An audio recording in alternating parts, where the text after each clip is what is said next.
Police वाले एक बेसुध सी लड़की को उठाकर थाने लाते हैं और थाने लाने के बाद उसके परिजनों को, उसके पेरेंट्स को फोन करने के बाद ये जानकारी देते हैं कि आपकी बेटी जो अभी तक गुम थी वो मिल चुकी है, बेटी को लेके अपने घर जाइए। वो लड़की बेसुध अवस्था में ऐसे ही पड़ी हुई थी, उसे बिल्कुल भी पता नहीं चल पा रहा था कि वो कहां है कहां नहीं, उससे कौन बात कर रहा है कौन नहीं। उसके पिता उसके सामने खड़े थे, लेकिन उस बेसुध सी लड़की को यह बिल्कुल भी पता नहीं चल पा रहा था कि उसके पिता उसके सामने ही खड़े हैं।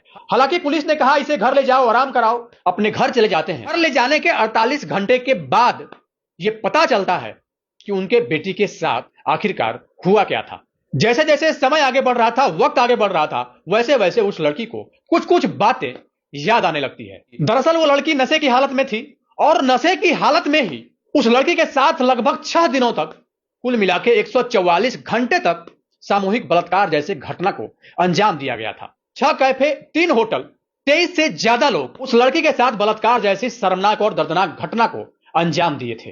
अखबारों और सोशल मीडिया के माध्यम से जैसे ही इस खबर की पुष्टि होती है, वैसे ही पुलिस की भी आंखें खुल जाती है। पुलिस के जांच पड़ताल में जिस बात का खुलासा हुआ, वाकई वो बात हैरान करने वाली थी। दरअसल उस लड़की को एक गंभीर बीमारी थी। अब सवाल यह उठता है कि लड़की के उस गंभीर बीमारी से इस घटना का क्या लेना देना है। तो मैं आपको बता दूं कि उस गंभीर बीमारी से ही इस पूरे घटना का लेना देना है। अगर उस लड़की को वो गंभीर बीमारी नहीं होती तो शायद इतने बड़े खौफनाक और दर्दनाक घटना को अंजाम इतनी आसानी से नहीं दिया जाता। उन 23 लोगों ने उस लड़की के साथ जो भी किया वो वाकई अपने आप में बहुत भयानक और रुला देने वाला है। आज की सच्ची घटना जो आपको सुनाने जा रहा हूं, यह सच्ची घटना उत्तर प्रदेश के बनारस के लालपुर पांडेपुर थाना क्षेत्र की है।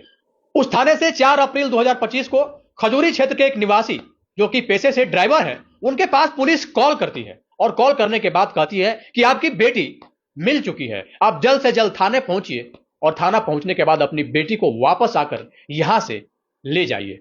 अब जैसे ही ये बात उस व्यक्ति को पता चलता है, वो अपनी पत्नी के साथ दौड़ता हुआ, रोता हुआ, बिलखता हुआ थाने पहुंचता है और थाने पहुंचने के बाद अपनी बेटी को एक कमरे में देखता है। उसके पास एक लेडी कांस्टेबल बैठी हुई थी और वह उससे बातचीत करने की कोशिश कर रही थी, लेकिन वह बिल्कुल बेसुध हालत में पड़ी हुई थी। उसे यह भी पता नहीं था कि वह कहां है कहां नहीं, उसके पास कौन है कौन नहीं, उससे कौन बात कर रहा है कौन नहीं। यहां तक कि उसके पिता उसके सामने ही खड़े थे, लेकिन उस बेसुध हालत में पड़ी हुई लड़की को यह बिल्कुल भी पता नहीं था कि उसके पापा उसके सामने ही खड़े हैं। वह बार बार अपने बेटी से कुछ बात करने की कोशिश कर रहे थे, लेकिन उनकी बेटी बिल्कुल भी रिस्पॉन्स नहीं दे रही थी। यहां तक कि वो लड़की अपने पेरेंट्स को ऐसे देख रही थी मानो कोई अनजान व्यक्ति उस लड़की से बातचीत कर रहा हो। हालांकि पुलिस वालों ने कहा आप इसे घर ले जाइए, चिंता मत कीजिए, इस पूरे मामले की जांच पड़ताल चल रही है और जल्द से जल्द आरोपी पकड़ा जाएगा। मां बाप तत्काल अपने बेटी को थाने से लेकर अपने घर चले जाते हैं, लेकिन उन्हें अभी तक यह भी पता नहीं चल पा रहा था कि आखिरकार मामला क्या है, उनके बेटी के साथ हुआ क्या है। जब वो अपनी बेटी को अपने घर ले गए, उसके 48 घंटे बाद यह पता चलता है कि उनके बेटी के साथ हुआ क्या है। जैसे जैसे वक्त आगे बढ़ रहा था, वैसे वैसे उनकी बेटी को कुछ कुछ बातें याद आ रही थी। वो लड़की जिस भी पुरुषों को देखते ही डर जाती, चाहे उसका सगा भाई ही क्यों ना हो, चाहे उसके पिता ही क्यों ना हो। जैसे ही पुरुषों को देखती वो पूरी तरीके से डर जाती, उसकी सांस तेज चलने लगती, वो डरने लगती, सहम जाती और भय से कांपने लगती। उसके इस वर्तमान स्थिति को देख के उसके मां ने कहा कि अब मेरी बेटी के पास कोई भी पुरुष नहीं आएगा, क्योंकि जैसे ही पुरुषों के ऊपर मेरी बेटी की नजर पड़ती है वो पूरी तरीके से डर जाती है, सहम जाती है और रोने लगती है। ऐसा लगता है कि पुरुषों ने इसका कुछ बहुत बड़ा नुकसान कर दिया हो। हमारी बेटी के पास अगर कोई आएगा तो सिर्फ लड़कियां आएंगी, महिलाएं आएंगी। उस कमरे में, जिस कमरे में उनकी बेटी को रखा गया था, उस लड़की की मां अपने बेटी को पुचकारती है, दुलारती है और अपने सीने से लगाती है और सीने से लगाने के बाद पूछती है, बेटी अब ये बताओ आखिरकार तुम्हारे साथ क्या हुआ है, आखिर तुम इतनी परेशान क्यों हो, इतनी घबराई हुई क्यों हो। दरअसल वो नशे में थी और उसे नशा कुछ ज्यादा ही दिया गया था। उसके वर्तमान स्थिति को देखकर साफ साफ ऐसा प्रतीत हो रहा था। वह रोते हुए कहती है कि मेरे क्लास में पढ़ने वाले 4 लड़के हैं जिन्होंने मुझे पूरी तरीके से नशे की लत लगा दी, नशे की आदत लगा दी। दरअसल बात 29 मार्च 2025 की है। वो लड़की सुबह सुबह अपने घर से अपने पेरेंट्स को, अपने माँ बाप को ये कह के निकली थी कि मैं बाहर जा रही हूं, पहले सहेली के घर जाऊंगी और सहेली को साथ में लेने के बाद मैं एक दुकान पे जाऊंगी और दुकान पे जाने के बाद कुछ किताबें मुझे खरीदनी है और किताब खरीदने के बाद फिर वापस 2-4 घंटे में मैं वापस लौट आऊंगी।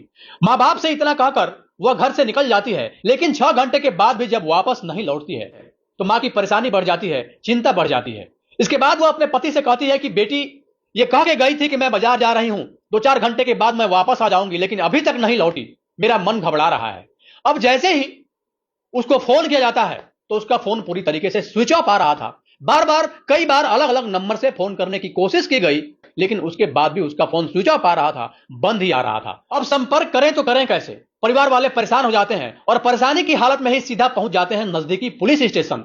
और वहां पहुंचने के बाद वहां मौजूद पुलिस कर्मियों से कहते हैं कि हमारी बेटी, जिसकी उम्र 19 साल है, वह अभी ग्रेजुएशन कर रही है। वह आज सुबह ही अपने घर से यह कह के निकली थी कि वह अपने सहेली के घर जा रही है और वहां से अपनी सहेली के साथ ही वो किताब लेने जाएगी और किताब लेने के बाद 2-4 घंटे बाद वो वापस लौट जाएगी। लेकिन अभी तक हमारी बेटी वापस नहीं लौटी है। उसका फोन भी स्विच ऑफ आ रहा है, बंद आ रहा है। प्लीज हमारी बेटी को ढूंढ दीजिए, हमारी बेटी को खोज दीजिए, उसका पता लगा दीजिए कि हमारी बेटी कहां है। जैसे ही पुलिस वालों ने यह बात सुनी, उस लड़की के हुलिया वगैरह की जानकारी ली और इसके बाद उनसे कहा कि परेशान मत होइए, हम जल्द से जल्द आपकी बेटी को खोज कर आपके पास ला देंगे। चिंतित होने की बात नहीं है, पुलिस अपना हर संभव प्रयास करेगी ताकि आपकी बेटी जो गुम हो गई है वो मिल जाए। वो लड़की 29 मार्च को घर से बाहर निकली थी। 29 मार्च को भी वो वापस नहीं आती है। 30 मार्च, 31 मार्च को भी नहीं आती है। 1 अप्रैल बीत जाता है, 2 अप्रैल बीत जाता है, 3 अप्रैल भी बीत जाता है। 4 अप्रैल को पुलिस वाले का ही फोन पहुंचता है, आपकी बेटी मिल गई है, आप जल्द से जल्द नजदीकी थाने आइए और आकर अपने बेटी को यहां से वापस लेकर अपने घर जाइए। अब 48 घंटे बाद बेहोशी की उस हालत से निकलने के बाद उस 19 वर्षीय लड़की ने अपने मां बाप को जो कहानी सुनाई, वो कहानी न सिर्फ दर्दनाक था बल्कि खौफनाक भी था। उसने बताया कि जैसे ही वो घर से बाहर निकली, कुछ दूर चलने के बाद राज विश्वकर्मा नाम का एक लड़का मिला। उस लड़के ने उस लड़की को पहले नशीला पदार्थ खिलाया और पिलाया और इसके बाद उस लड़की को एक कमरे में लेकर जाता है, जहां पे एक और अन्य लड़के के साथ मिलकर उस लड़की के साथ बलात्कार जैसे घटना को अंजाम देता है। और उस घटना को अंजाम देने के बाद फिर वहां से उसे लंका स्थित एक कैफे में लेकर जाता है। वहां ले जाने के बाद पूरी रात उसके साथ फिर से वही कृत्य दोबारा दोहराया जाता है। वहां इस काम में एक और अन्य लड़का आता है और इस पूरे घटनाक्रम को साथ मिलकर अंजाम देने में अपनी भूमिका निभाता है। इसके बाद जब पूरे लड़के पूरी तरीके से अपने आप को संतुष्ट कर लिए, या फिर यूं कहें कि पूरी तरीके से जब वो तृप्त हो गए, फिर वहां से उस लड़की को छोड़ देते हैं। लड़की वहां से निकल तो जाती है, लेकिन लड़की का अभी तक नशा उतरा नहीं था। वो पूरी तरीके से बेसुध अवस्था में वैसे ही चली जा रही थी। अब अगला दिन 30 मार्च आता है। 30 मार्च को समीर नाम का एक लड़का मिलता है। ऐसा बताया जा रहा है कि वह लड़का उस लड़की का दोस्त भी था। वह लड़का समीर अपने एक दोस्त के साथ उस लड़की को अपने बाइक पर बिठाता है और इसके बाद वहां से लेकर सीधा हाईवे की ओर चला जाता है और वहां ये दोनों मिलकर फिर से उस लड़की के साथ घिनौना कृत्य करते हैं। और बाद में समीर के साथ जो एक और अन्य लड़का था, इन दोनों का जब मन भर गया, फिर वहां से उस लड़की को लाकर नदेसर नामक एक जगह पर छोड़ देते हैं। लड़की की हालत अभी तक सही नहीं थी, वह बेसुध अवस्था में अभी भी थी। अगली तारीख यानी कि 31 मार्च आती है और 31 मार्च को एक आयुष नाम का लड़का मिलता है। आयुष उस लड़की को वहां से लेकर एक कैफे में जाता है। कैफे में जाने के बाद पहले उस 19 वर्षीय लड़की को नशा दिया जाता है, क्योंकि वह नशे की आदी हो चुकी थी। नशे का लत उसको पूरी तरीके से लग चुका था। चाहे खाना मिले या ना मिले, नशा तो उसे चाहिए ही चाहिए था। और यही कारण था कि उसी नशे के चलते वो लड़की लगातार घिरती चली गई और अंततः वो इतनी बुरी तरीके से फंस गई जहां से निकलना उसके लिए मुमकिन ही नहीं बल्कि नामुमकिन था। अब इसके बाद उस लड़की के साथ जो होने वाला था, वो लड़की पूरी तरीके से इस बात से अनजान थी, क्योंकि अभी तो यह कहानी की शुरुआत थी। इसके बाद अभी जो कुछ आगे होने वाला था वो और भी खौफनाक, दर्दनाक और शर्मनाक था। कैफे में पहले तो उसे नशा दिया गया और नशा देने के बाद आयुष के साथ साथ साजिद, जाहिद, अनमोल, इसके अलावा भी 2 और अन्य लोग थे। कुल मिला के 6 लोग थे। इन 6 लोगों ने से बारी बारी से मिलकर उस लड़की के साथ गंदा कृत्य किया, बलात्कार जैसी घटना को अंजाम देने का काम किया। वो लड़की चीखती रही, तड़पती रही, दर्द से कराहती रही और बार बार अपने को छोड़ देने की गुहार भी लगाती रही, लेकिन उसके चीखने और चिल्लाने का कोई भी फर्क उन 6 के ऊपर नहीं पड़ा और वो लोग लगातार उस लड़की का उपभोग करते रहे, बारी बारी से अपने काम वासना को तृप्त करने का काम करते रहे। उन हवस के दरिंदों ने उसके साथ प्राकृतिक अप्राकृतिक जैसे भी हुआ संबंध बनाए और वह लड़की उसी तरीके से बेसुध अवस्था में पड़ी रही। पूरी तरीके से इन 6 ने अपने काम वासना को तृप्त करने के उपरांत यह कहकर उस लड़की को छोड़ दिया कि अगर किसी को पता चला तो इसका अंजाम याद रखना, इसका अंजाम बहुत बुरा होगा। लड़की यहां से निकलती है। अब 1 अप्रैल को साजिद मिल जाता है। साजिद उस लड़की से कहता है कि आपको गर्ल्स हॉस्टल छोड़ दूंगा, आप मेरे साथ बैठो। उसे गर्ल्स हॉस्टल तो नहीं छोड़ा जाता है, बल्कि उसे एक होटल में लेकर जाता है, और होटल में लेकर जाने के बाद 3 और अन्य लोग के साथ, मतलब 4 लोग फिर उस लड़की के साथ वही कृत्य दोहराते हैं जो पिछले 3 दिनों से उस लड़की के साथ लगातार किया जा रहा था। लड़की परेशान थी, क्योंकि वो लड़की जहां भी जाती, खाने से पहले उसे जरूरत होती नशे की, और नशे का फायदा उठाकर ही उन लोगों ने उसके साथ लगातार इस घटना को अंजाम देने का काम किया। वह लड़की रोती रही, बिलखती रही, लेकिन इस बात का कोई भी असर उन लड़कों के ऊपर पड़ नहीं रहा था। वहां से कुछ दूर हटकर औरंगाबाद नामक एक जगह पर, जहां की एक गोदाम है, उस गोदाम में अमन और एक लड़का उस लड़की के साथ अपना मुंह काला करता है। अब इतना कुछ होने के बाद उस लड़की की स्थिति इतनी बेसुध हो जाती है कि वह कुछ भी विरोध करने के स्थिति में बिल्कुल भी नहीं थी। वह बोलना तो चाह रही थी, लेकिन उसके मुंह से आवाज ही नहीं निकल रहा था। उसे कुछ भी पता नहीं चल पा रहा था, क्योंकि वो लगातार नशा पे नशा किए जा रही थी। लगातार नशा लेने के बाद उस लड़की की मनोदशा इतनी ज्यादा विक्षिप्त हो गई थी कि उसे इस बात का बिल्कुल भी पता नहीं था कि उसके साथ क्या हो रहा है। उसे सिर्फ इस बात का पता चल रहा था कि उसके साथ गंदा और घिनौना कृत्य किया जा रहा है, लेकिन उसके अलावा उसे कुछ भी समझ में नहीं आ रहा था कि वो लड़की कहां जा रही है, क्या कर रही है, कौन से जगह पे है, नहीं है। वो पूरी तरीके से बेसुध अवस्था में इधर उधर घूमती है, और इसका फायदा उन लड़कों ने लगातार उठाना जारी रखा। कुछ चेहरे ऐसे थे जो कि जाने पहचाने थे, और कुछ चेहरे वैसे थे जिस चेहरे को वो जानती नहीं थी। अब यहां से कुछ दूर चलने के बाद उसे इमरान मिल जाता है, और इमरान उसे नशीला पदार्थ देता है, और नशीला पदार्थ देने के बाद जैसे ही वो उस लड़की के साथ कुछ करने की कोशिश करता है, वो लड़की जोर जोर से चीखने लगती है। उसके चीखने और चिल्लाने को देखकर इमरान कहता है कि शोरगुल मत करो, हम तुम्हें छोड़ देते हैं। इमरान उस लड़की को वहां से आईपी मॉल के पास छोड़ देता है, और वहां से फिर वो चला जाता है। इसके बाद अगली तारीख आती है। अभी तक वो किसी तरह से चलते चलते आईपी मॉल के पास पहुंची थी। अब 2 अप्रैल 2025 को राज खान नाम का एक व्यक्ति उस लड़की को वहां से लेकर हुकुमगंज चला जाता है, और उस लड़की को एक घर की छत पर ले जाने के बाद पहले तो उसे चाउमीन में मिलाकर नशीला पदार्थ खिलाया गया, और नशीला पदार्थ खिलाने के बाद उस लड़की के साथ फिर से वही कृत्य दोहराया गया, जो कृत्य पिछले कई दिनों से लगातार उस लड़की के साथ न चाहते हुए भी हुए जा रहा था। पूरी तरीके से राज खान अपने आप को तृप्त करता है, और इसके बाद जब वो लड़की घर जाने की बात करती है, तब राज खान उस लड़की को वहां से लेकर 80 घाट पर छोड़ देता है, और 80 घाट पर जाकर वो लड़की वहां इधर उधर बेसुध अवस्था में घूम रही थी। क्योंकि नशे के बिना उसका काम चल नहीं रहा था। वो जहां भी जाती, पहले लड़के उसे नशा देते, और इसके बाद फिर अपने काम वासना को शांत करने का काम करते। 3 अप्रैल को 80 घाट से दानिश नाम का एक लड़का अपने साथ लेकर वहां से चले जाता है, और उसके साथ 3 और अन्य लड़के मिलकर उस लड़की के साथ फिर से उसी घटना को अंजाम देते हैं। और हर बार उसके साथ गंदा कृत्य करने से पहले उस लड़की को नशीला पदार्थ खिलाया जाता। जब दानिश के साथ साथ 3-4 अन्य लड़कों का मन पूरी तरीके से वहां भर गया, तब उस लड़की को वहां से ले जाकर चौक घाट पर छोड़ देते हैं।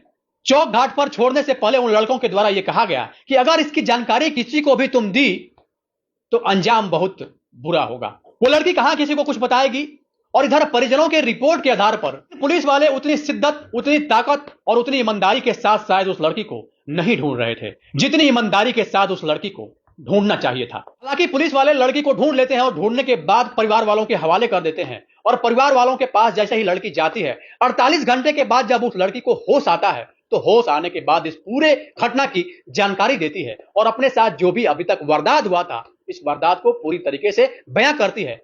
अब परिवार वाले जैसे ही इस पूरी घटना को सुनते हैं, परिवार वालों का रो रो के बुरा हाल था। परिवार वाले सीधा वहां से अपने नजदीकी पुलिस स्टेशन में पहुंच जाते हैं, जहां से उस लड़की को इन लोगों के हवाले किया गया था। और वहां जाने के बाद भी बात उनकी बेटी के द्वारा बताया गया था, सारी घटना के बारे में एक लिखित आवेदन उस थाने में देते हैं, और यह भी कहते हैं कि साहब हमारी बेटी को न्याय दिलवा दो, क्योंकि हमारी बेटी के साथ अब तक बहुत ही बुरा हुआ है।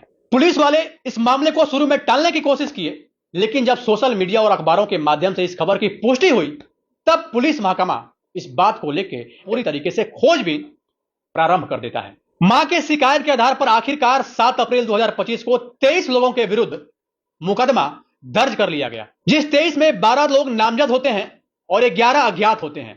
पुलिस ने 12 नामजद को पकड़ा, उनको गिरफ्तार किया, और गिरफ्तार करने के बाद जब उनका मोबाइल कब्जे में लेकर उनके मोबाइल की जांच पड़ताल की गई तो साफ साफ पता चलता है कि इन 12 लोगों में लगभग सब के सब नशे के आदी हो चुके थे, उन्हें नशे का लत लग चुका था। लेकिन सबसे बड़ी हैरानी वाली बात यह थी कि उन 12 के 12 आरोपियों के मोबाइल में गंदे फिल्म और वीडियो थे। लगभग 540 लड़कियों की नंगी वीडियो, नंगे फोटोग्राफ्स उसमें थे और उसमें कई 100 से ज्यादा वीडियो तो ऐसे थे जिसमें जो लड़कियां थी वो स्वेच्छा से अपने वीडियो को शूट करवा रही थी, अपने वीडियो को रिकॉर्ड करवा रही थी। वो अपने आप ही अपने जिस्म की नुमाइश ऐसे कर रही थी मानो उन्हें इस बात से कोई फर्क ही नहीं पड़ रहा हो। पता चलता है कि इन बनाए गए वीडियो का इस्तेमाल कस्टमर को रिझाने के लिए, कस्टमर को दिखाने के लिए, या फिर यूं कहें कि कस्टमर को अपने जाल में फंसाने के लिए इन वीडियो का प्रयोग किया जाता था। जब गहराई से इस पूरे घटनाक्रम को जानने की कोशिश की गई, जो भी साक्ष्य अभी तक उपलब्ध मिले थे, जो भी 12 आरोपी अभी तक नामजद आरोपी पकड़े गए थे, गहन पूछताछ की गई, तब तक जाके जानने की कोशिश की गई तो पुलिस को एक बड़ी कामयाबी हाथ लगती है। इन सारे घटनाक्रम का मास्टरमाइंड अनमोल गुप्ता था। अनमोल गुप्ता शिवपुर थाना क्षेत्र का रहने वाला था। जब उसकी हिस्ट्री, उसका पूरा इतिहास खंगालने की पुलिस के द्वारा कोशिश की गई तो पता चलता है कि वह साल 2018 में चाउमीन का ठेला लगाया करता था। वह पहले तो बहुत गरीबी में था, लेकिन जैसे जैसे उसका कारोबार बढ़ा वह धीरे धीरे साल 2020 में एक फास्ट फूड की दुकान चलाने लगा। इसके बाद सिगरा नामक एक जगह पर उसने एक बड़ा सा कैफे खोला और उस कैफे में पहले तो जो वेटर थे वो लड़के थे, लेकिन जब ग्राहकों की डिमांड बढ़ने लगी तो बाद में लड़की वेटरों को भी उसमें शामिल किया जाने लगा। अब यहां पर शराब परोसी जाती, हुक्का परोसा जाता। यहां पे जो भी कस्टमर आता तो वो डिमांड करता कि जो लड़कियां वेटर का काम कर रही है उन लड़कियों से शराब दिलवाई जाए, हुक्का दिलवाई जाए। उनके कस्टमर के इस डिमांड को जो अनमोल गुप्ता था वो बखूबी मानता भी है। कस्टमर के साथ साथ अब कई लड़कियों को भी, जो कि वहां वेटर की भूमिका में नौकरी कर रही थी अनमोल गुप्ता के कैफे में, उसे भी अब नशे की लत लग जाती है। अब कई लड़कियां उन लड़कियों में से ऐसी होती थी जिनके पास अपने पैसे नहीं होते थे। तब अनमोल गुप्ता एक ऑफर देता है कि जिन भी लड़कियों को नशा करना है वो नशा कर सकती है, नशा का कोई भी चार्ज नहीं लगेगा, बिल्कुल फ्री मिलेगा। लेकिन कंडीशन ये है कि जो भी कस्टमर, जो भी ग्राहक डिमांड करेंगे, ग्राहक और कस्टमर के साथ आपको सोने जाना होगा, उनके साथ उनके बिस्तर पर जाकर संबंध बनाने होंगे। अब तो कुछ लड़कियां आसानी से इस प्रपोजल को स्वीकार कर लेती है, क्योंकि उन लड़कियों के पास नशे के लिए अपने पैसे नहीं थे और नशा उन्हें जरूरी था। खाना मिले या न मिले, नशा जरूरी ही था। इसलिए उन लड़कियों ने अपने कैफे के ऑनर अनमोल गुप्ता के प्रपोजल को भी सहर्ष रूप में स्वीकार कर लिया। जो भी कस्टमर और जो भी ग्राहक उसके कैफे में आता और जो भी डिमांड करता कि ये लड़की चाहिए, मुझे इस लड़की के साथ जाना है, तो उस लड़की को जाने की बात कही जाती और उनमें से अधिकतर लड़कियां नशे की लत से घिरी हुई थी और वो लड़कियां आसानी से उन कस्टमर और उन ग्राहकों के साथ उनके कमरे में चली जाती थी। और अनमोल गुप्ता तो यही चाहता ही था। अब वह काफी ज्यादा खुश हो जाता है और वह सोचता है कि अरे ये तो काफी अच्छा बिजनेस है, पैसा का पैसा भी कमा लो और उसके बदले में मुझे करना ही क्या है, सिर्फ नशे का ही तो अरेंज करना है। वो नशे का अरेंज कर देता और उन लड़कियों को अपने कंट्रोल में करने के बाद उन ग्राहकों के साथ जाने के लिए पूरी तरीके से विवश कर देता। अनमोल गुप्ता को लगा अरे यह तो कारोबार काफी अच्छा चल रहा है। इसके लिए पहले 5 लड़के तैयार किए जाते हैं और 5 लड़कों से अब 15 लड़के हो जाते हैं और अब उन 15 लड़कों को एक तरह से पार्टनर के रूप में अनमोल गुप्ता के द्वारा रख लिया जाता है। उन लड़कों का काम होता पहले भोली भाली लड़कियों को अपने प्रेम जाल में फंसाना और फंसाने के उपरांत उसे कैफे तक लेकर आना। जब कैफे में लड़कियां आएगी तो नशे की आदी हो जाएगी, नशा उन लड़कियों के लिए जरूरी हो जाएगा और जैसे ही लड़कियां नशा मांगेगी तो उन्हें यह कह दिया जाएगा कि ग्राहक को रिझाने के लिए आपको कुछ काम करने होंगे, कुछ वैसे तस्वीर निकालने होंगे, कुछ वैसे फोटोग्राफ्स निकालने होंगे। ग्राहक को रिझाने के लिए हर वो काम करने होंगे जो ग्राहक को चाहिए और अगर ये सारा कुछ आप कर लेंगी तो फिर आपको नशा भी बड़े ही आसानी से फ्री ऑफ कॉस्ट अनमोल गुप्ता के कैफे के द्वारा मुहैया कराया जाएगा और वो भी बिना किसी पैसे के। पहले 5, फिर 15 और 15 के बाद अब धीरे धीरे लड़कों की संख्या लगातार बढ़ने लगती है और इसका बिजनेस लगातार फैलने लगता है। उन 12 लड़कों के मोबाइल से जो लगभग 540 नंगी वीडियो और तस्वीरें मिले, उन तस्वीरों को बिहार, वेस्ट बंगाल, हरियाणा, तमिलनाडु, पंजाब, छत्तीसगढ़, उत्तराखंड के अलावा भी अन्य राज्यों में कस्टमर को बुलाने के लिए, कस्टमर को रिझाने के लिए उस तस्वीर का, उस वीडियो का लगातार उपयोग किया जाता था। जो 23 का आंकड़ा बताया जा रहा है, यह आंकड़ा 23 ही नहीं बल्कि और भी बढ़ सकता है। पुलिस लगातार इस पूरे घटनाक्रम को बारीकी से जांच कर रही है। बनारस खजूरी की रहने वाली वो 19 वर्षीय लड़की जिसका सपना था स्पोर्ट्स में अपने देश का नाम रोशन करें, स्पोर्ट्स में कुछ अच्छा करें, उसका सपना पूरी तरीके से ताश के पत्तों की तरह पल भर में बिखर जाता है। लड़की के 4 दोस्तों के द्वारा पहले तो उसे नशे का लत लगाया गया और जब वह पूरी तरीके से नशे की आदी हुई तब वह लड़की सेक्स रैकेट के जाल में पूरी तरीके से फंस चुकी। पुलिस के द्वारा जब उस लड़की का मेडिकल कराया गया तो पता चलता है कि उस लड़की को हेपेटाइटिस बी है। हेपेटाइटिस बी जो कि एक गंभीर बीमारी है। अंदाजा यह भी लगाया जा रहा है कि जिन 23 लड़कों ने उस लड़की के साथ गंदा और घिनौना कृत्य किया था उन लड़कों के अंदर भी यह बीमारी जरूर हो गई होगी, क्योंकि उन लड़कों ने इस हेपेटाइटिस बी से ग्रसित लड़की के साथ संबंध बनाया था। मुख्य आरोपी अनमोल गुप्ता 2022 में कैंट थाने में एफआईआर के आधार पर पहले भी जेल जा चुका था।